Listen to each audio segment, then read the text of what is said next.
Taas ang kamay ng mga single. Don't worry mga ka-wonder, dahil ngayong Feb-ibig, kami nang bahala sa kadate ninyo.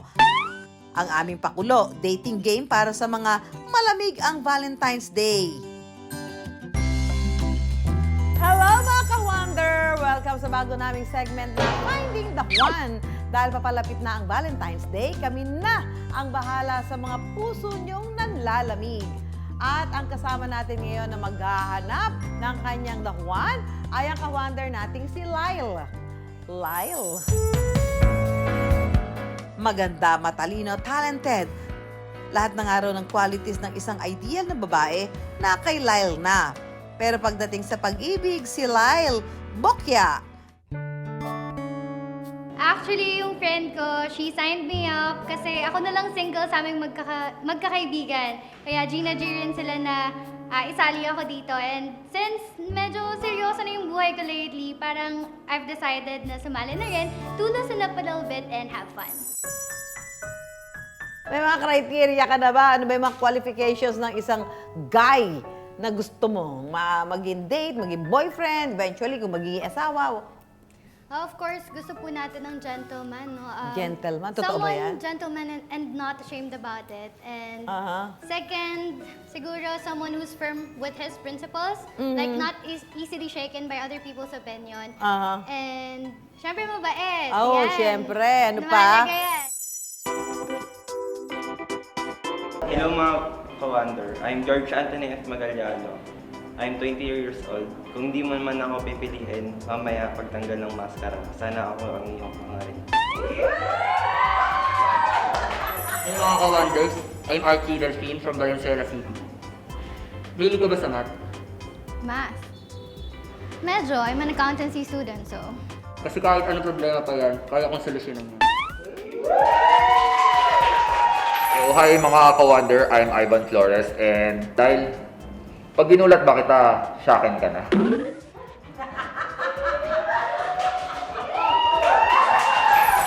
Hello mga ka-wonder, Lyle.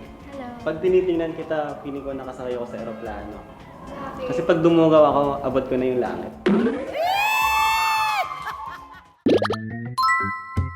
Lyle, ano ba ang gusto mong amoy ng lalaki? Amoy bananakyo? Amoy kwek-kwek? Medyo manly yung... Manly. Ayun, nakita, manly. Isa-isang inamoy ni Lyle ang mga boys. Ang hindi niya alam, ang isa sa kanila naglagay ng gayuma sa David bago pumunta ng studio. Gaga na kaya ito at mapapaibig si Lyle? Top 2 ko, I see. silang dalawa. Silang Kasi dalawa. may pagka-baby Babe. kasi ito strong naman, which I Ah. like kapag when I'm outside, ganyan. So, dalawa tong dalawa. Ah. Naamoy gumana kaya ang gayuma? Aalamin natin yan mamaya. Samantala, para sa level 2, usapang first date naman. Ano kayang first date paandar ng ating mga boys para kay Lyle?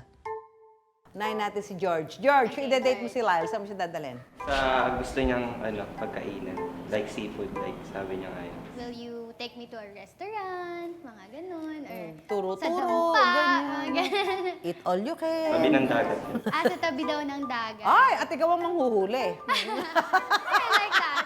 So something memorable po, sa mga overlooking, Overlooking? Saan ang overlooking dito? Sa mga Buhoy? antipolo, gano'n. Antipolo? Wow! Anong gagawin natin doon? Kakain. Ako naman po, since na mahilig sa Japanese food, dadalhin kita kagad sa Japan. Magbubuk na ako sa Japan. Puntahan kita sa bahay niyo, tulungan kitang mag-review. Ay, napapakain mo sa kanya? Dala ko food, siguro Anong food? adobo. Para consistent. Gawin adobo. Traditional pa rin yung kanya. Pupuntahan Yeah, pa rin sa that's bahay. Cute naman. Pero paano kung ang magulang ni Lyle tumutol sa kanyang napili? Ano kaya ang gagawin ng ating mga boys? Dadalawin ko rin po sila. Bibigyan mo din ng mga flowers, gano'n. But traditional pa rin, ha? Okay. Traditional yung style ito. Yung iba, bahala kayo dyan, di ba? Susuyoin ko po lagi yung magulang niya hanggang makuha ko po yung loob ng mga magulang niya po. Kaya mo ba kahit itataboy ka nila?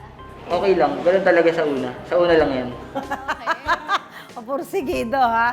Sa akin naman po, most likely based on experience. So, pag ganyan, it's more likely collaboration between kayong mag-partner. Kailangan mong alamin kung anong ayaw at gusto ng magulang niya. Ako kunin ko yung messenger, tapos chat ko siya, hi tita. Hindi, joke lang. Oh my goodness. Pupunta pa rin ako sa bahay nila, pero magpapaalam ako sa kanya. And then, magpo-pursue pa din ako. Susuyuin mo rin. Opo. Susunod sa I Wonder. Okay ka na. Okay, so magde-decide na si Lyle. So, ang napili ko is si... Abangan sa aming pagbabalik.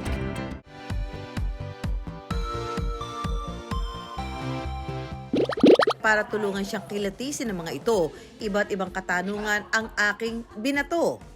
So kayo naman ang tatanungin namin ngayon, ano ang mga hinahanap nyo sa isang babae? So, ideal woman ko para sa isang babae is, of course, number one, mabait. And syempre, meron siyang love language na medyo may pagka-act of service. And words of affirmation kasi bilang lalaki, gusto namin yung napupuri kami kasi doon kami na-honor. So, mas ginaganahan kami as a man. Para po sa akin is family-oriented po. Kasi yun po ako. Ang sarap lang kasi sa feeling na meron kayong mga magulang na lalalapitan. Kumbaga, sila yung gumagabay sa inyo. Sobrang sarap lang sa feeling ng gano'n. Para sa akin kasi yung sexy pag yan.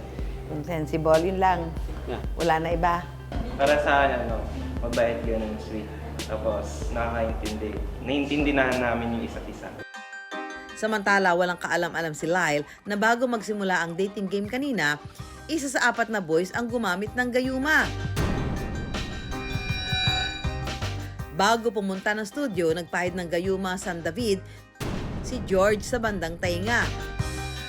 Gagana kaya ito?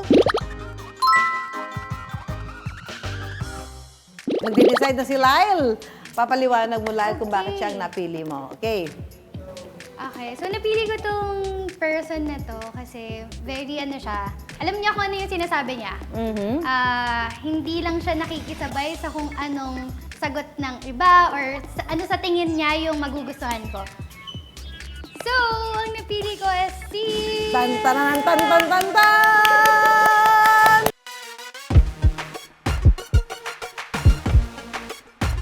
Si Ivan. Yay! Ivan! Ano pakiramdam mo, Ivan? Huwag mo nang tanggalin ang mask, baka magbago isip. Oh. Joke lang. For me po, siguro very thankful and yun nga kasi through my words, na-appreciate niya kung nagustuhan niya yung ano ko. So yun naman yung pinaka number one na gusto ko lagi, yung na-appreciate yung mga ginagawa kasi nga efforts are valuable. Aba, sa pagkakataong ito, mukhang hindi gumana ang gayuma San David kay Lyle Paliwanag ni Ka Merly na siyang gumagawa ng gayuma. Ang gayuma, hindi po yan sili na pagpiga natin aanghang agad. So kailangan natin ng mahabang pasensya at kailangan marunong ka magtiis kasi gagana yan ng paunti-unti hanggang magiging success na. Kasi walang evidence na sa mga pag-aaral, researches, hindi siya based on evidence. Biologically, science-based. Meron tayong tinatawag ng mga pheromones. Itong pheromones, ito yung ini-excrete natin na certain amoy, smell, parang nag-iiba ang ating self-esteem, parang mas lalo tayong nag-bloom on certain days of the month. Hindi man gumana ang gayuma si Lyle, may napili na. Pero bago natin i-reveal ang kanyang dahuan, face reveal muna tayo sa mga sumubok pero hindi pinalad. Ayo, ay! Thank you, George! Art, go! Si Jason! Hi, thank you. And now, ang napili ni Lyle. Dali! Moment of truth mga kapuso, Lyle. Eto na ang iyong dahuan. Walang iba kundi si Ivan.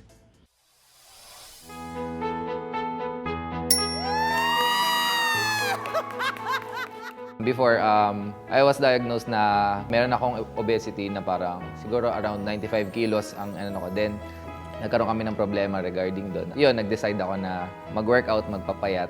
Happy ka naman, Lyle? Yeah! Ivan, ikaw naman, pakiramdam mo, ikaw ang pinili ni Lyra. Yun nga, once and for all, grateful ako dahil, yun nga, dahil ako'y napili through my words, sabi niya, and hindi niya pa nga nakikita yung action. So, soon, malay natin, makita mo yung actions. Itodo na natin ang kilig Ivan at Lyle para hindi na malamig ang Feb-ibig ninyo. Nag-set up ang I Wonder team ng Valentine's Day para sa inyo. Oo, kasi super, soft-spoken na babae. And yun, parang pagkausap mo siya, may sense siya kausap. And yun, parang nakakalibang. Nag-usap kami about sa mga bagay na gusto namin and I figured na he's a good man and very passionate siya sa mga ginagawa niya. May chance ba? Sabi niya meron, so we're both single. Let's see where life takes us.